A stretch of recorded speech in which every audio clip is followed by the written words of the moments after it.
Welcome to General Navigation for Teachers. Please access this deck via the short link listed, QR code, or the link in the chat.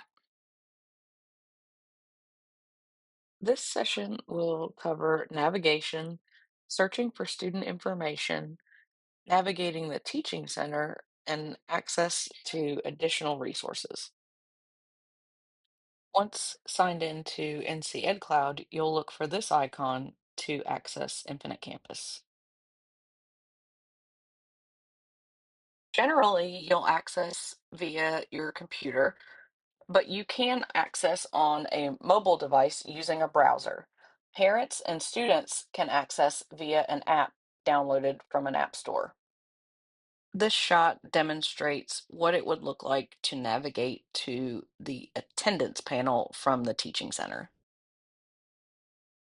Now we'll jump into a training site and take a look at the navigation bar and start with the main menu toggle button. The first button is the menu toggle button, which will hide or display the side panel.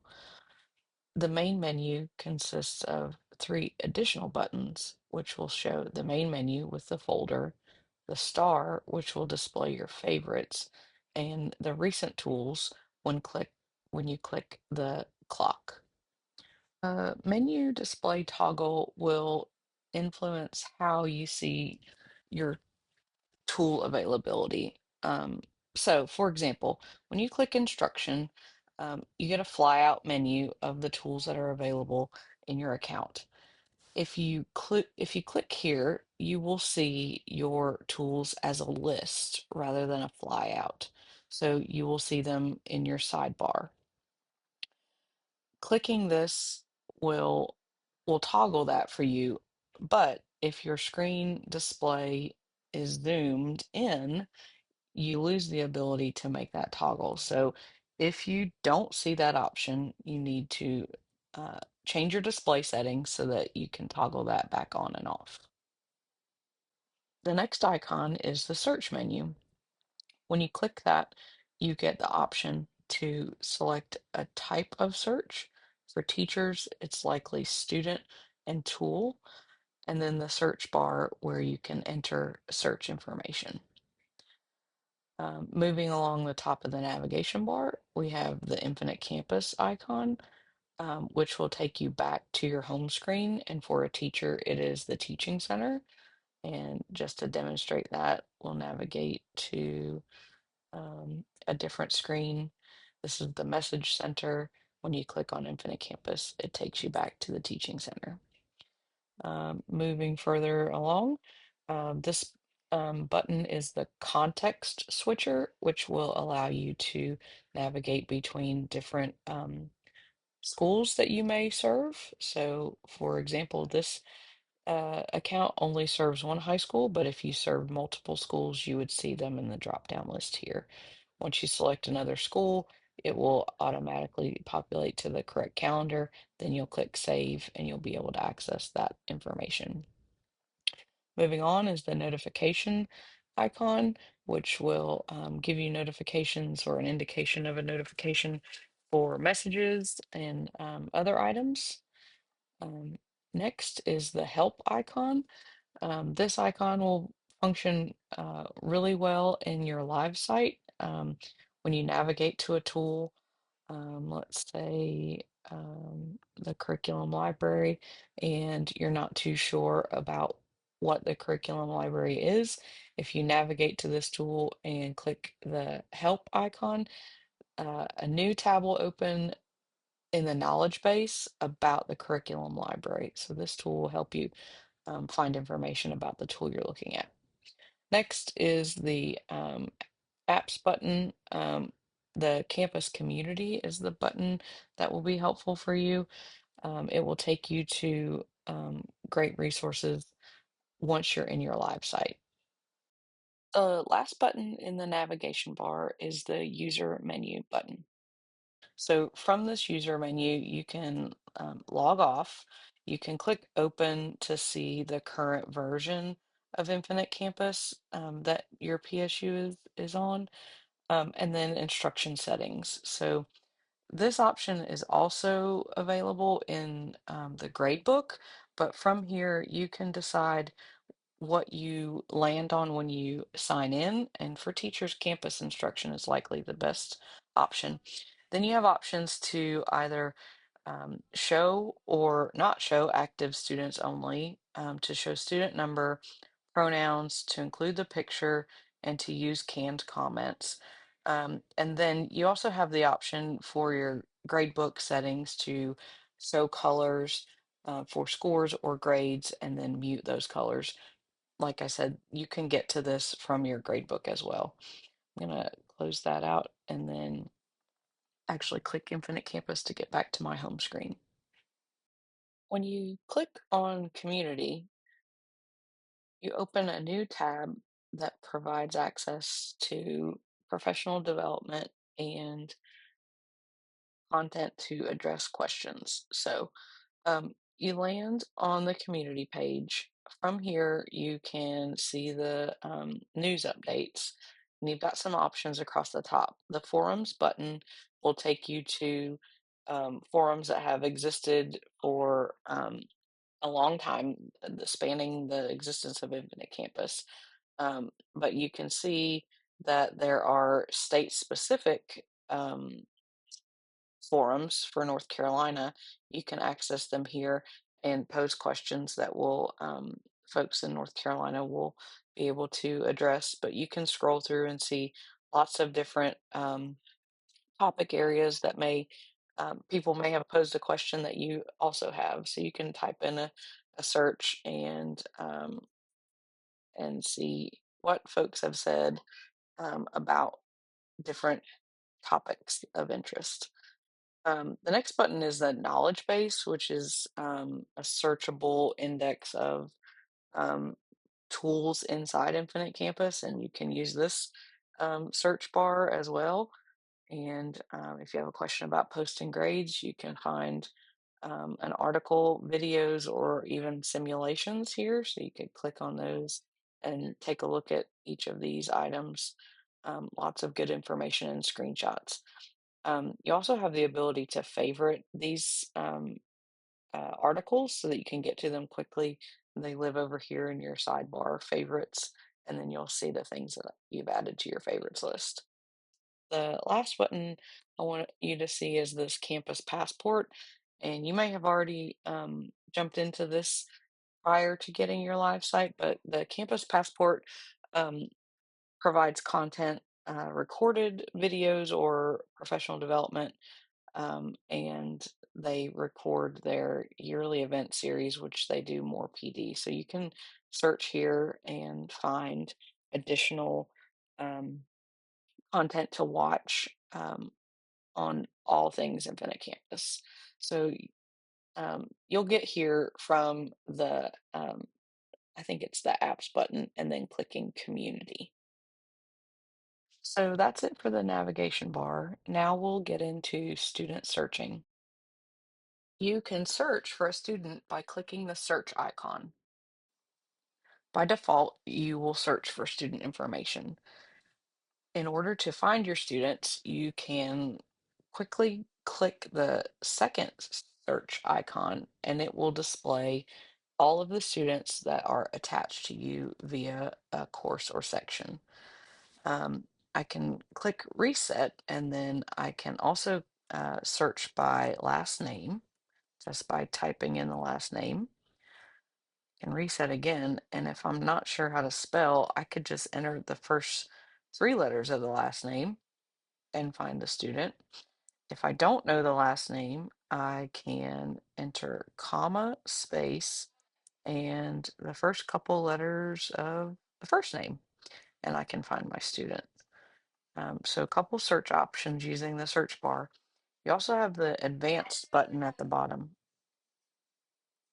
Student search menu allows you to search by a few different pieces of information. So, for example, you could select the grade toggle and search for a specific grade. Looks like I have one 10th grader assigned to me. and hit reset and back to advanced, and I could search for all of the male students that I'm responsible for and see that I have 11 students that are male assigned to me. Reset. I'm gonna search for Peggy, and when I click on her, my um, I open into the student summary tool. If I knew that I was going to frequently access the summary tool for all of my students, I could click the star in this tool, and if I toggle to my main menu and my favorites menu, I can see my summary tool listed in my favorites menu. So this tool or this star option is available on most tools that you can add to your favorites list if you know you're going to access them frequently.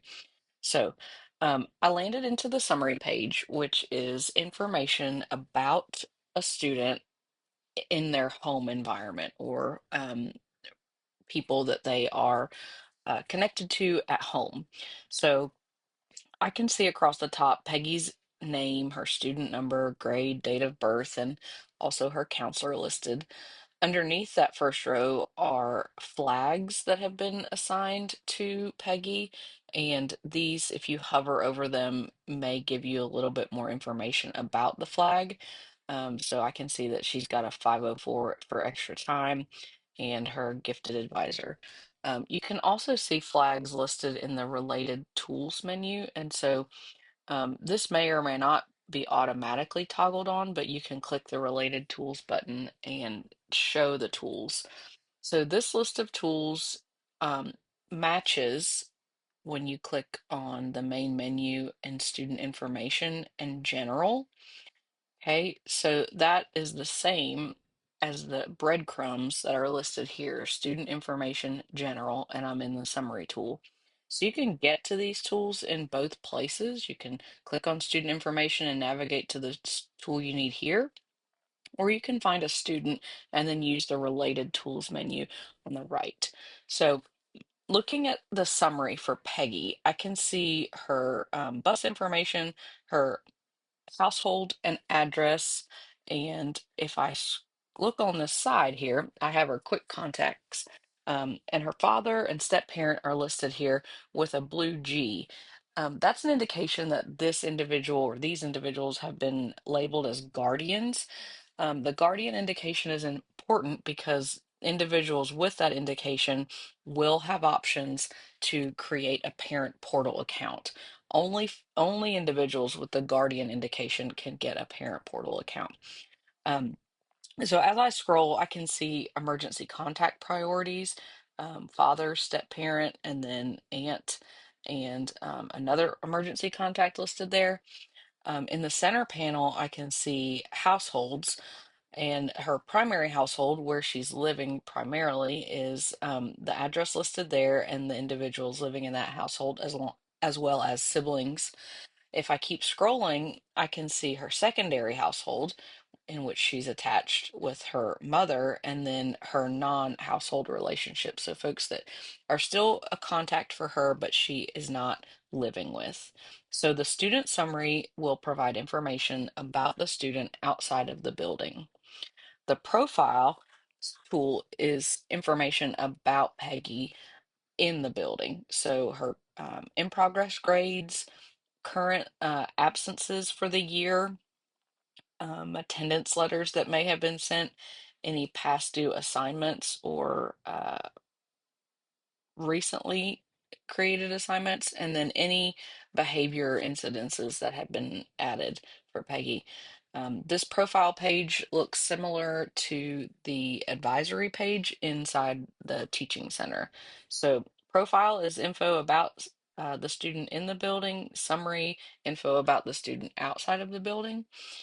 You can also see the schedule from related tools, and this is displaying her schedule for the entire year. If I look at the bottom and click calendar, I can choose a day schedule. And when you display the day schedule, you'll get a red line indicating the current time and the where Peggy is at the moment right now. So I can see she's in period phi and AP economics.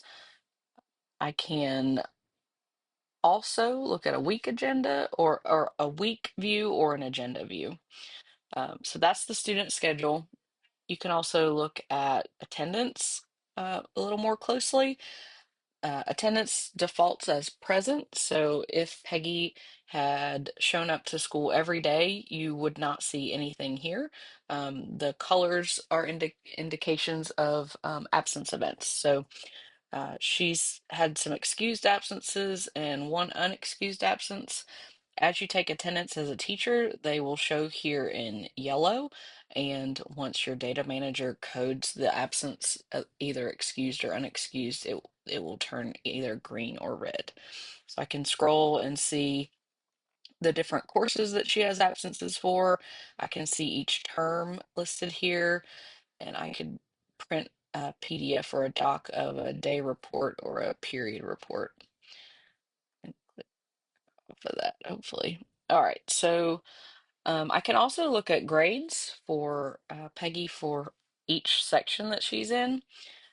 I'm currently looking at the fourth term, fourth quarter, and you can see here that I've got an indication or different font weights, which are an indication of posted or final grades or in progress grades. So a posted or a final grade will be the bold or the heavier weight font, and the normal weighted font, those are in progress grades, her running average as of right now, or as of the grades that have been entered into the grade book. So I can scroll and see all of the grades that she has for the current term. There are a few other tools over here your PSU may or may not use, but those are the frequent ones that you might navigate to most. Now we'll take a look at the teaching center. This is an example of what the teaching center might look like for a kindergarten teacher. This teacher is taking attendance in only two sections, the AM section and the PM section in the top row of the teaching center. This teacher would take attendance by clicking the person icon on either card in the teaching center. To open the classroom tools for each section, just click on the blue link or name of the section.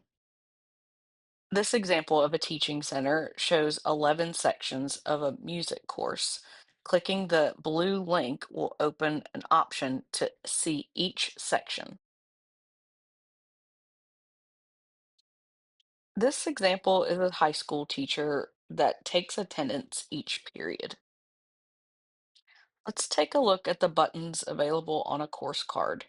From the left, the attendance button, then assignments, then section feed, student questions, and engagement check-in.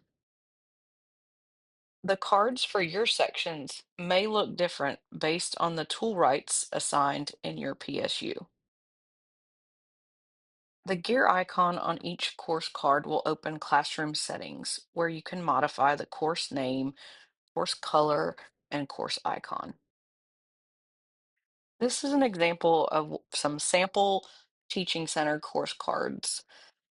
Attendance may or may not be taken in each course or section.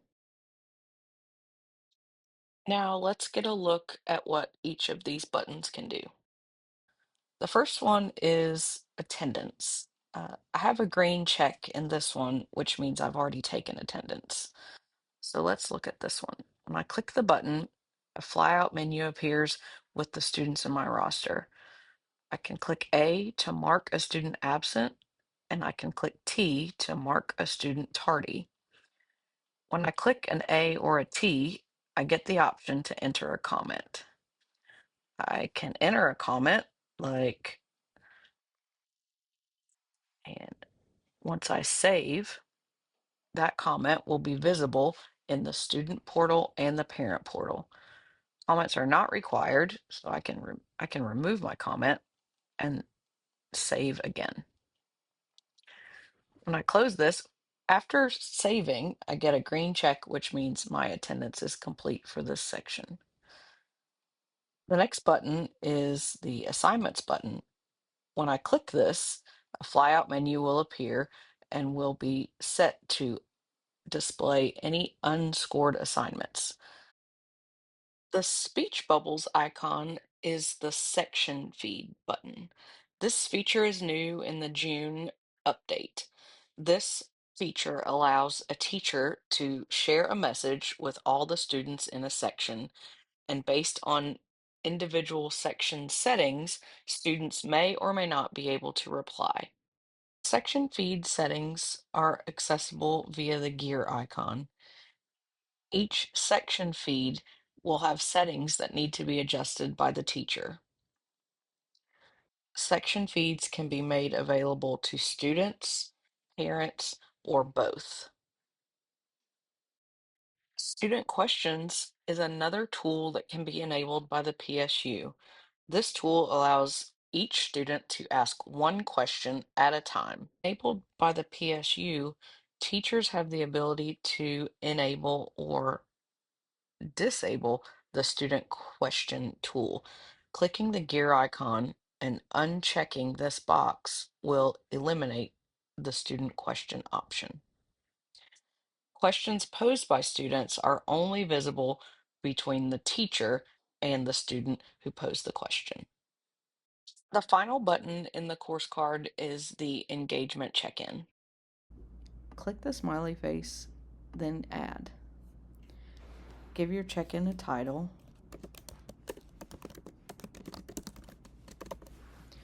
and then choose from the pre-created questions. You can add a follow-up question if you'd like, and then save. Your students will respond by clicking the engagement icon. Now we'll jump into the classroom tools. The link for a course will take you into the classroom tools. Once in the classroom, you can toggle to your other sections for the term. The classroom tools are across the top: classroom, curriculum, students, and grades.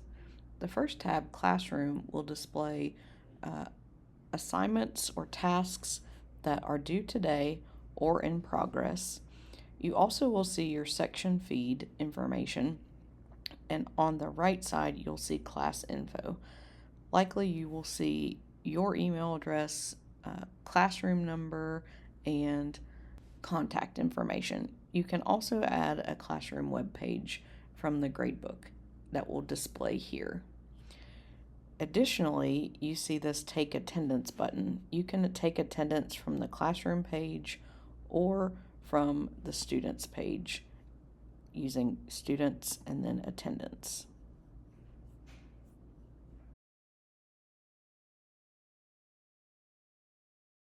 The next tool from this page is Curriculum. If you click on the Curriculum tab, you will see a running list of all assignments or tasks created within the section. I can toggle to display one term or all terms. I can also toggle to display unscored or unreleased, unscored, or missing assignments, as well as different task types. From this page, you have the option to add curriculum. If I click the drop down arrow, and if enhanced curriculum is enabled at my PSU, I can choose from a variety of tasks to create. If I click the add button, I will go to the assignment creation page.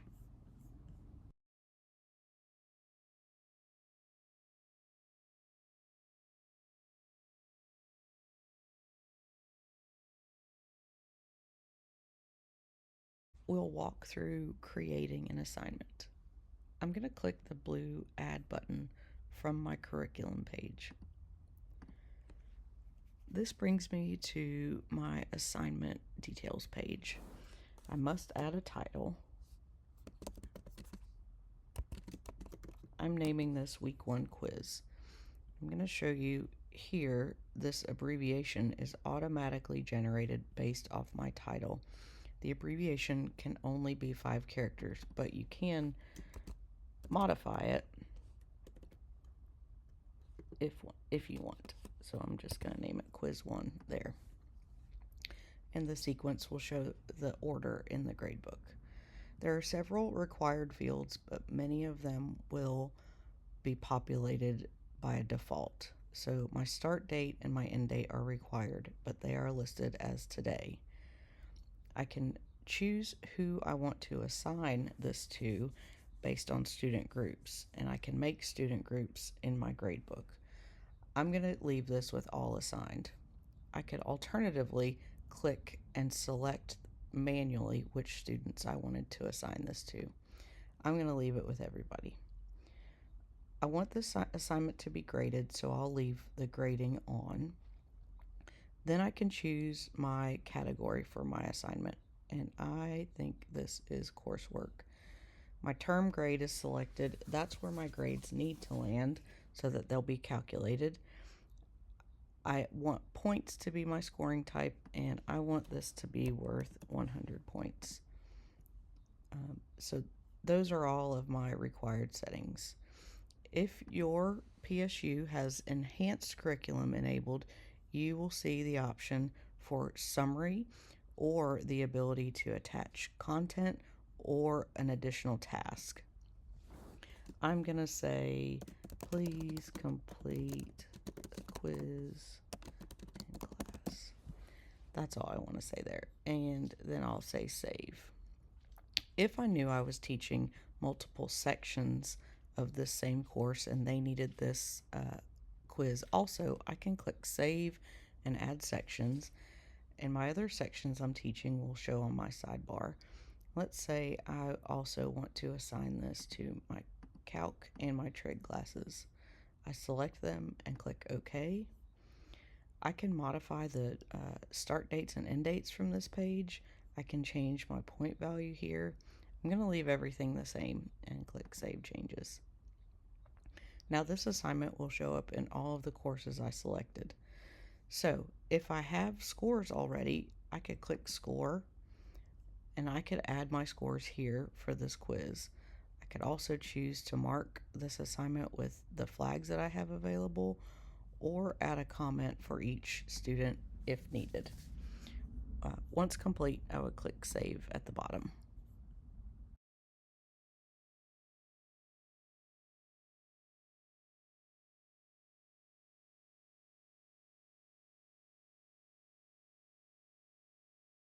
Teachers can add flags to assignments that have been turned in or not turned in by students.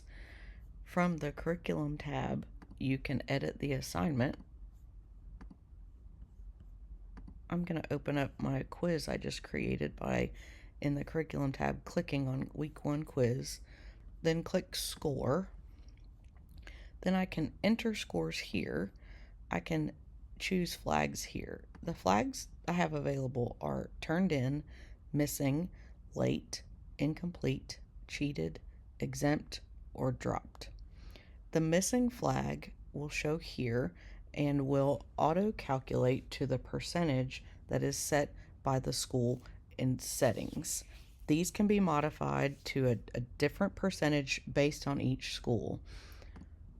Alternatively, the cheated icon is the other flag that will auto calculate a score. If you mark an assignment cheated, it will calculate the score as a 0.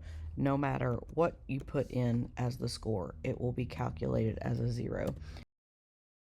Careful consideration should be taken when using the cheated icon, and a contact with a parent or guardian may be necessary before using that flag.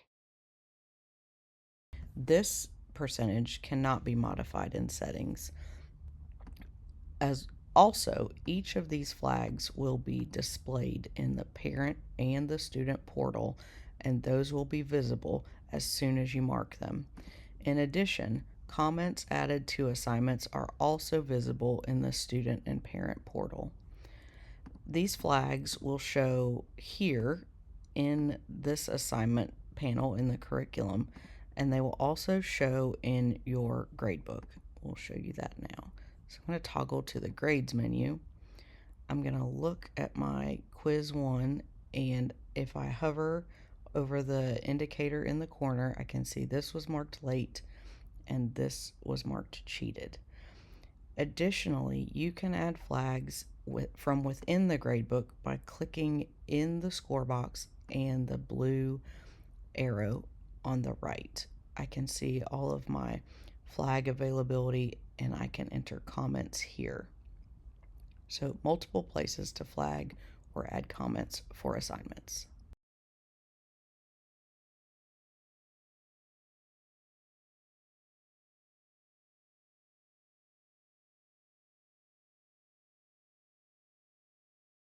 The next tool available in classroom navigation is the Students tool. From the Students tool, you can see your roster and you have a couple other options or other related tools under Students. From the roster page, you can click on the name of a student to see student details. You can print this if needed. You can also use the tool Advisory and use the eye icon to hide all other students and just display one student at a time. This tool will be handy if conferencing with students individually. You can toggle to late assignments, missing assignments, and non-passing grades. The next button is attendance. You can take attendance from this panel. You could also use attendance via a seating chart, which is another tool that you can use in the students panel. Seating charts can be created based on the section you're in once given a name. You can customize how many columns and rows and desk spaces and click create. From there, you can drag and drop your students to design your seating chart. These seating charts are more valuable once student images have been imported. You will click the Save button, and then you'll have the option to access seating charts from the tool.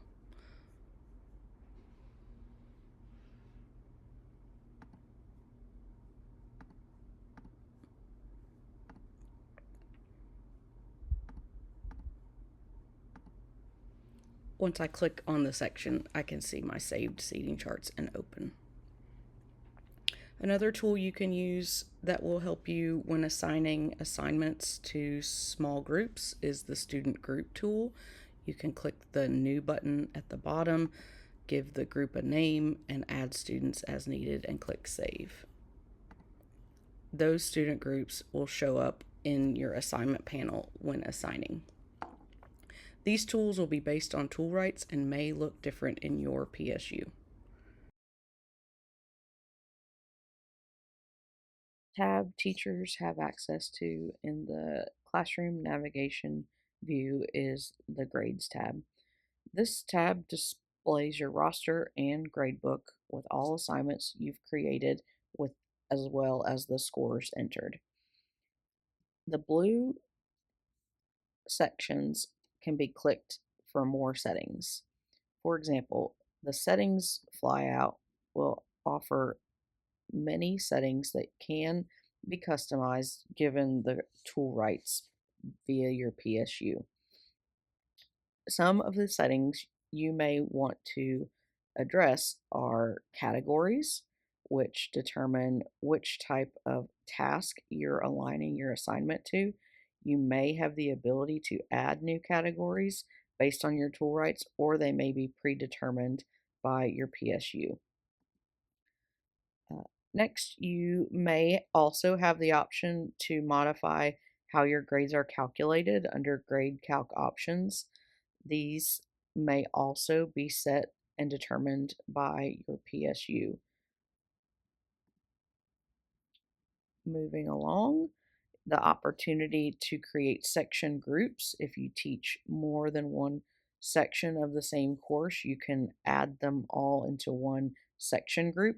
You could do that by clicking Add, selecting the sections you want to include, and giving them a name and hitting Save. Next, we have a score analysis option where you can look at assignment and assignment scores, and you can shift click on score ranges to create a student group based on these scores. These student groups can be used when assigning future work.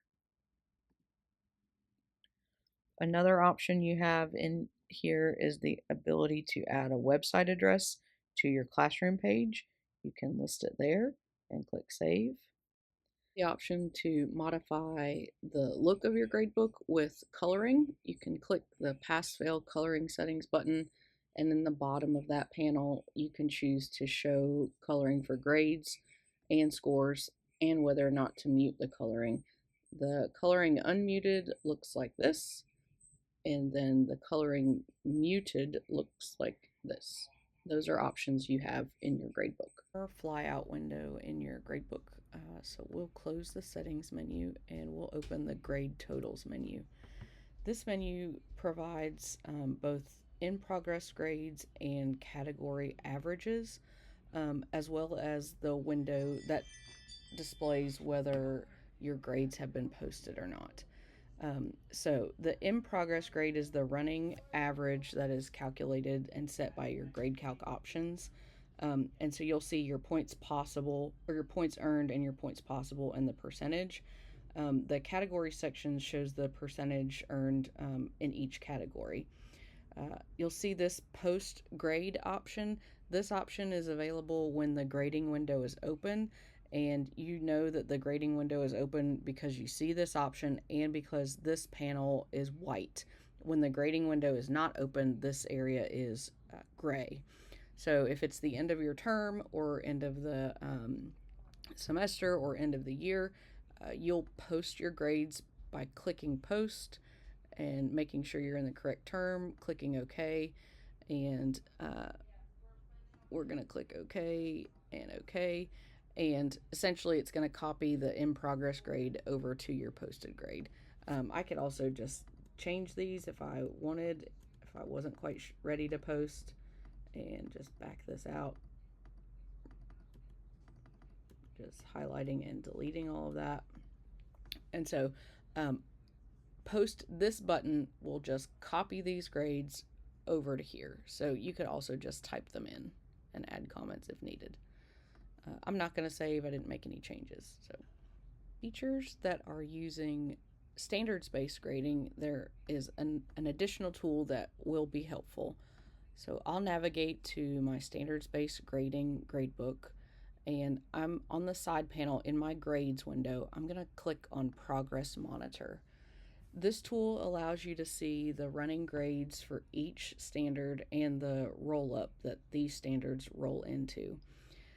If you use the gradebook view, in order to see all scores, you have to toggle the task dropdown to each individual standard to see these grades. So the Progress Monitor tool will be where you want to do the majority of your work in a standards-based grading gradebook.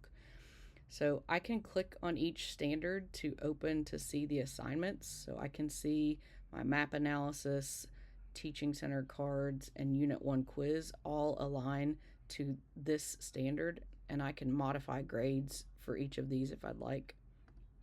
I can click on my roll up standards and see the average of those being calculated for each roll up. I can click on assignments for a student, and I can see all of this student's scores for this standards based grading and the tasks or the standards that they're aligned to. And so when you create an assignment, you likely want to do the scoring within this window because you can see all tasks with all standards rather than navigating from one gradebook to another. So that's a quick look at Progress Monitor. Next, we'll take a look at the reports that teachers have available to them in campus instruction. Reports can be accessed from the main menu under Instruction and then Reports. These reports are available based on tool rights, so this may look different from your PSU. Essentially, clicking on one report will give you access to all of the other reports via a drop down.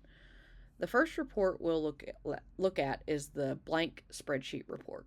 I'll click on that, and here is the toggle where you can select a different report. So from here, you can see all of the reports that were listed under instruction and reports.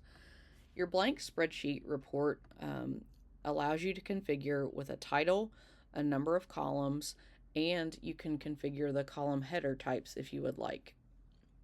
If I click that, I can see that I've created a few header types or a few header titles for this blank spreadsheet that I want to use for the beginning of the school year.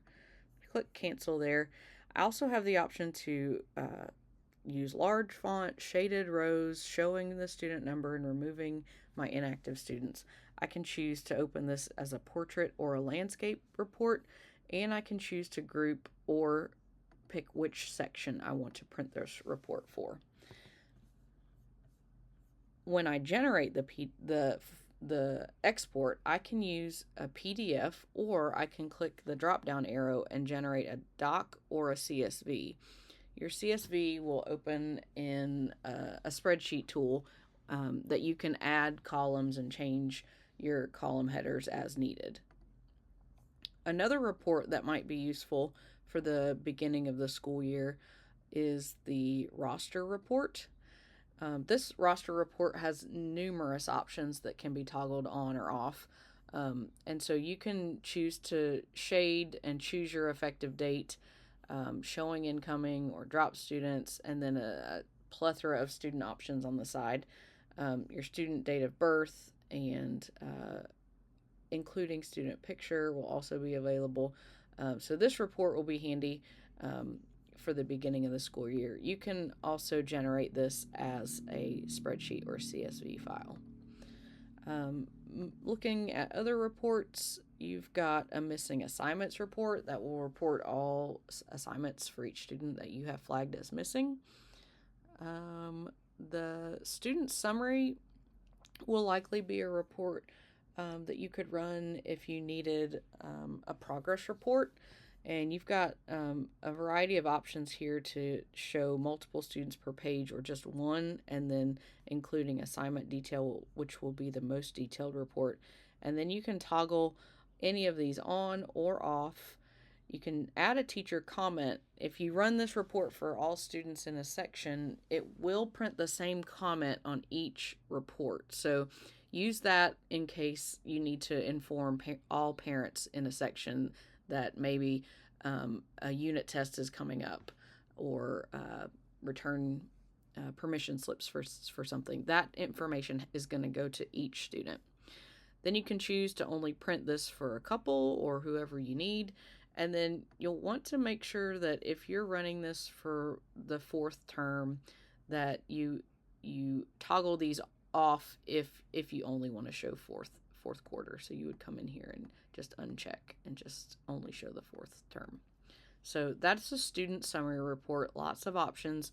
And if you get one created that you love, you can click save. You can give it a name and say detailed progress report, and then you would always have the same settings set for that report. There are several other reports in here. You can toggle to them and check them out. If you have access to the training site, I encourage you to just jump in there and tinker. This concludes the teacher navigation presentation. Thank you for joining us, and please reach out if you have any questions.